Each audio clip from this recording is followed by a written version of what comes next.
శ్రీమాత్రే నమ. జయ గురు దత్తాత్రేయ నమ. ఈ వీడియోలో మనం తులారాశి వారికి ఏప్రిల్ 1వ తారీఖు నుంచి 15వ తారీఖు మధ్యలో జరగబోయే పక్ష ఫలితాలు పరిశీలిద్దాం. మరి ఈ వారంలో ఈ పక్షంలో ప్రధాన గ్రహాలు మార్పు కొంతవరకు ఈ రాశి వారికి అనుకూలంగా మారడం జరిగింది. ముఖ్యంగా సరే మనం ప్రతి పక్షంలో చెప్పుకున్నట్టే శని భగవానుడు 6వ స్థానంలోకి మారడం జరిగింది. సరే, శని తులారాశి వారికి యోగకారకుడు. మరి శని భగవానుడు కూడా వృత్తికారకుడు అవుతూ ఉంటాడు. మరి శని భగవానుడు ఏ రాశితో కలిసినా ఏ గ్రహంతో కలిసినా ఆ గ్రహం యొక్క ఫలితాలు ఇవ్వడం జరుగుతూ ఉంటుంది. ఇది ముఖ్యంగా మన తులారాశి వారికి శని భగవానుడు 6వ రాశిలో ప్రవేశించి రాశ్యాధిపతి శుక్రుడితో కలయడం జరిగింది. ఈ శుక్ర శని భగవానుల కలయిక ఒక లక్ష్మీ యోగం లాంటిది. అంటే ఆది లక్ష్మీ యోగం అంటారు యోగాన్ని. ఇది నాడీ శాస్త్ర గ్రంథాల్లో ఉంటుంది.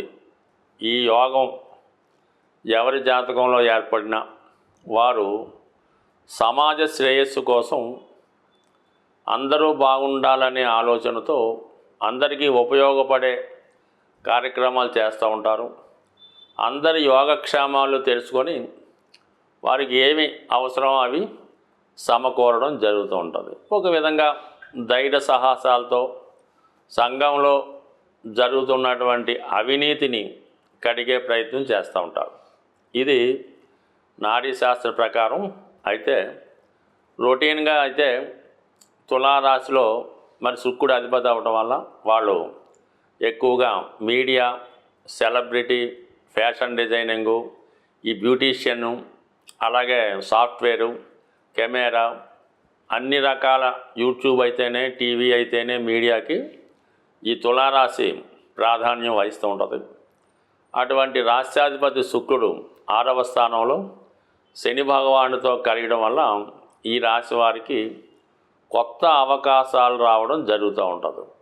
అలాగే వృత్తిలో వారి నైపుణ్యానికి తగిన గుర్తింపు, ప్రాధాన్యత రావడం, ఒక మంచి నిర్మాత కానీ, ప్రొడ్యూసర్ కానీ, డైరెక్టర్ కానీ మీకు ఆకర్షించబడి మిమ్మల్ని ఉపయోగించుకుని వాళ్ళు లబ్ధి పొందుతారు. మీకు మంచి అవకాశాలు రావడం జరుగుతూ ఉంటుంది. ఇక అదేవిధంగా ఇంకొక అద్భుత యోగం ఏర్పడింది. 5 గ్రహాల కలయికలు ఎక్కువగా తులారాశికి లాభాధిపతి అయినటువంటి రవి 6వ స్థానంలో ఉన్నప్పుడు శత్రువులపై విజయం, కోర్టు సమస్యల నుంచి విముక్తి, ఇంటర్వ్యూల్లో సక్సెస్సు, ప్రభుత్వ కార్యాలయాల్లో ఏ పనైనా అనుకూలంగా రావడం జరుగుతుంది. దానికి భాగ్యాధిపతి బుధుడు చేరడం వల్ల ఒక విధంగా నిపుణ యోగం, ఒక విధంగా బుధాదిత్య యోగం ఏర్పడడం వల్ల విద్యార్థులకి కంపల్సరీగా మంచి సక్సెస్ రావడం జరుగుతుంది.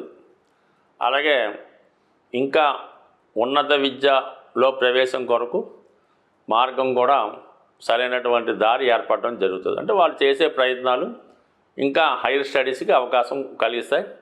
ఎవరైతే ఏదైనా మెడికల్ ఎంట్రన్స్లో కానీ, ఐఐటి లాంటి కోర్సుల్లో ప్రవేశం కోరుకున్న వాళ్ళకి కంపల్సరీగా ఈ గ్రహస్థితి సహకరిస్తుంది. ఇక్కడ బుధ శుక్రులు కలిసి ఒక విద్యాయోగం, అంటే విద్యాలక్ష్మి యోగం, అదే సరస్వతి యోగం లాంటిది ఏర్పడడం వల్ల, అది శుక్రుడు ఉచ్చులో ఉండడం వల్ల కంపల్సరిగా మరి తులారాశి వారికి ఈ విద్యాయోగం అయితేనే, ధనయోగం అయితేనే, విజయయోగం అయితే ఏర్పడటం వల్ల ఇవన్నీ అనుకూలంగా రావడం జరుగుతుంది. వీటన్నిటికన్నా ఇంకొక అనుకూలమైన గ్రహస్థితి దశమ స్థానంలో కుజుడు దిగ్బలుడై ఉన్నాడు ఈ రాశి వారికి. అంటే వృత్తిలో చాలా నిజాయితీగా, స్ట్రిక్ట్గా ఉంటారు. ఇది అటు డిపార్ట్మెంటు అంటే పోలీస్ అవ్వచ్చు, ఎక్సైజ్ అవ్వచ్చు, గవర్నమెంట్ సర్వీస్లో ఉన్న వాళ్ళకి, రియల్ ఎస్టేట్ రంగంలో ఉన్న వాళ్ళకి, కన్స్ట్రక్షన్ రంగంలో ఉన్న వాళ్ళకి అద్భుతమైనటువంటి ప్రతిభ కనబరుస్తారు. అలాగే ఎంత గొప్ప సమస్యనైనా సులభంగా సాధిస్తారు. ఇది ఎక్కువగా మార్కెటింగ్ స్కిల్స్ పెంచుతూ ఉంటుంది. అలాగే మీలో మంచి టాలెంట్ రావడం వల్ల మీకు సేల్స్ మ్యాన్గా కూడా బాగా రాణించగలుగుతారు. అటు వైద్య వృత్తిలో వారికి, సినిమా రంగం వారికి కూడా, సాఫ్ట్వేర్ రంగం వారికి కూడా ఈ 5 గ్రహాలు 6వ స్థానంలో ఉండడం వల్ల ముఖ్యంగా తులారాశికి అనుకూలమైన గ్రహాలు ఎక్కువ ఉన్నాయి. అందులో ఒకటేంటంటే రాశ్యాధిపతి ఉచ్చ, యోగకారకుడు మిత్రక్షేత్రం లాంటిది, అలాగే బుధుడు భాగ్యాధిపతిగా, రవి లాభాధిపతిగా, ఇవన్నీ అనుకూలంగా ఉండడం వల్ల కామన్గా మరి శుక్రుడు ప్రస్తుతం వక్ర గమనం వల్ల ఏమవుతుందంటే స్వతంత్రంగానే తన ఫలితాన్ని ఇవ్వగలుగుతూ ఉంటాడు అన్నమాట. ఇంకెవరు అవసరం లేకుండానే జాతకుడు వ్యక్తిగతంగా తన శక్తి సామర్థ్యాలతో తన పని పూర్తి చేసుకునే సామర్థ్యాన్ని కూడా ఈ రాశివారు కలిగి ఉండడం జరుగుతూ ఉంటుంది.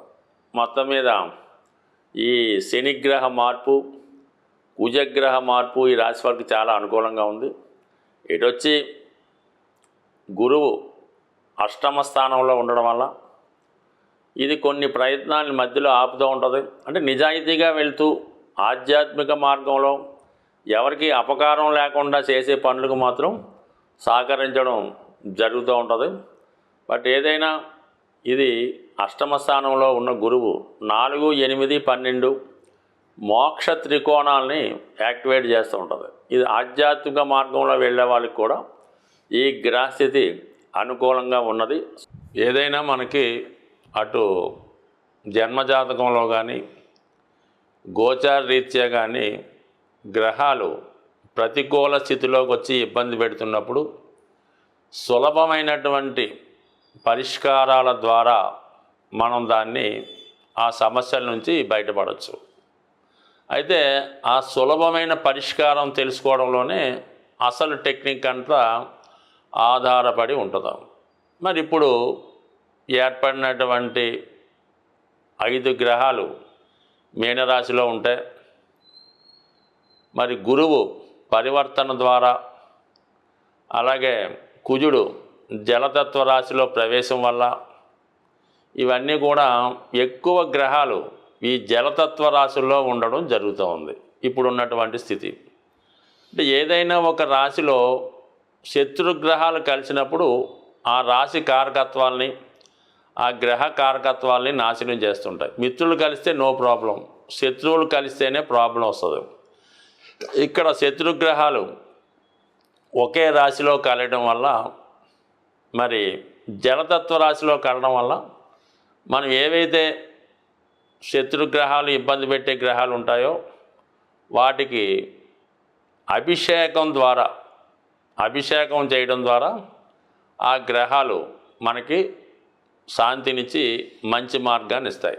దానివల్ల మీరు శివుని యొక్క అంటే శని యొక్క అనుకూలత కొరకు శివుడికి అభిషేకం చేయడం, మరి చక్కని శుద్ధమైనటువంటి జలంతో అభిషేకం చేయడం వల్ల, రాహుగ్రహానికి అమ్మవారికి కుంకుమతో కలిపిన నీటితో అభిషేకం చేయడం వల్ల, మరి లక్ష్మీ అమ్మవారికి పాలతో అభిషేకం చేయడం వల్ల, అంటే శుక్రగ్రహ అనుగ్రహం కోసం, మరి బుధుడు అక్కడ ఉండడం వల్ల బుధగ్రహ అనుగ్రహం కోసం మరి విష్ణుమూర్తిని అభిషేకం చేయడం వల్ల, అంటే వెంకటేశ్వర స్వామికి అభిషేకం చేయడం వల్ల, ఇక గురుగ్రహానికి ఇంచుమించుగా దక్షిణామూర్తి శివుడు కూడా ఓకే, కుజగ్రహానికి సుబ్రహ్మణ్య స్వామి, ఈ గ్రహాలకి అంటే వారి సమస్యను అనుసరించి వివాహం, రుణాలు సుబ్రహ్మణ్య స్వామి,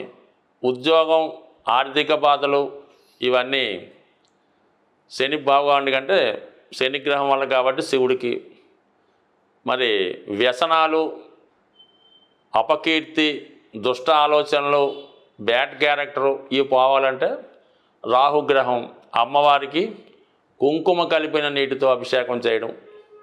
సో ఈ విధంగా అభిషేకం చేస్తూ మంచిది. అయితే ఏదన్నా ఇప్పుడు రేపు వస్తున్నటువంటి అంటే ఆల్రెడీ మనకు ముందుగా ఉన్నాం కాబట్టి మరి ఉగాది నాడు అంటే ఉగాది ముందు రోజు వచ్చే అమావాస్య రోజు ఏదైనా ఒక నదీ ప్రవాహంలో ఒక పీచుతో ఉన్న కొబ్బరికాయ సాయంకాలం సమయంలో వేయడం వల్ల కలుగుతుంది. సో ఇవన్నీ మనకు కాదు అనుకున్నప్పుడు మీరు ఏదైనా ఒక పుణ్య నదిలో స్నానం చేయడం వల్ల సమస్త గ్రహాల యొక్క ఇబ్బంది నుంచి తొలుగుతారు.